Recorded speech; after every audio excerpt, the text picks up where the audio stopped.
Hi friends, രാവിലെ ഓഫീസിലേക്ക് പോകുമ്പോഴാണ് ചേച്ചി പറയുന്നത് മുറ്റത്തൊരു കിളിക്കുഞ്ഞുണ്ട്, ഫുൾ ഉറുമ്പ് കടിച്ചിരിക്കുകയാണ്, ചത്തുപോയിട്ടുണ്ടോ അറിയില്ല, പോയി നോക്കുകയാണ്. അടുത്ത് പോയി നോക്കിയപ്പോൾ ദേഹം മുഴുവൻ ഉറുമ്പായിട്ട് ആളാക്കി പേടിച്ച അവസ്ഥയിലായിരുന്നു. പെട്ടെന്ന് കണ്ടപ്പോൾ കൂട്ടുനിന്ന് വീണതാണെന്നോ അല്ലെങ്കിൽ എന്തെങ്കിലും കടിച്ചു കൊണ്ടിട്ടാണെന്നോ മനസ്സിലായില്ല. അവിടെ കൂടുണ്ടോ എന്ന് തിരഞ്ഞു നോക്കിയാൽ പക്ഷേ കൂടൊന്നും കണ്ടില്ല. പിന്നെ ചെറുതിനെന്തെങ്കിലും പറ്റിയിട്ടുണ്ടോ ഒന്നും അറിയില്ലല്ലോ, പറക്കൊന്നുമില്ല. അപ്പോൾ നേരെ ഞാൻ വെറ്റിനറി ഹോസ്പിറ്റലിലേക്ക് കൊണ്ടുപോയി. അവിടെ നിന്നും ഇതിന് കുഴപ്പമൊന്നുമില്ല എന്നറിഞ്ഞപ്പോഴാണ് സമാധാനമായത്. കുറച്ച് പഞ്ചസാര വെള്ളവും പാലും കൊടുത്തു നോക്കൂ എന്ന് പറഞ്ഞു. പിന്നീട് വീട്ടിൽ പോകാൻ നേരമില്ലാത്തതുകൊണ്ടും പഞ്ചായത്തിലെത്താൻ ലേറ്റ് ആവുന്നതുകൊണ്ടും ഞാൻ നേരെ പഞ്ചായത്തിലേക്ക് പോവുകയാണ്. പഞ്ചായത്തിലെത്തിയതിനു ശേഷം അടുത്തുള്ള കടയിൽ നിന്നും കുറച്ച് പഞ്ചസാര വാങ്ങിയിട്ട് അതിന് വെള്ളം കൊടുത്തു നോക്കി. പിന്നെ ചൂട് കിട്ടിക്കോട്ടെ എന്ന് കരുതി എൻ്റെ ഷോളിൽ ഞാൻ അതിനെ പുറപ്പിച്ചു കൊടുത്തു. വെള്ളമൊക്കെ കുടിച്ചതിന് ശേഷം ആളൊന്ന് ഉഷാറായിട്ട് വന്നിട്ടുണ്ടായിരുന്നു.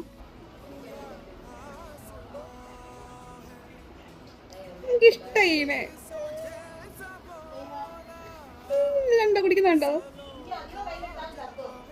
ഇല്ല, എന്റെ കയ്യിൽ വെച്ച് നോക്കിയോളൂ, ഞാൻ പിടിച്ചിട്ടില്ല.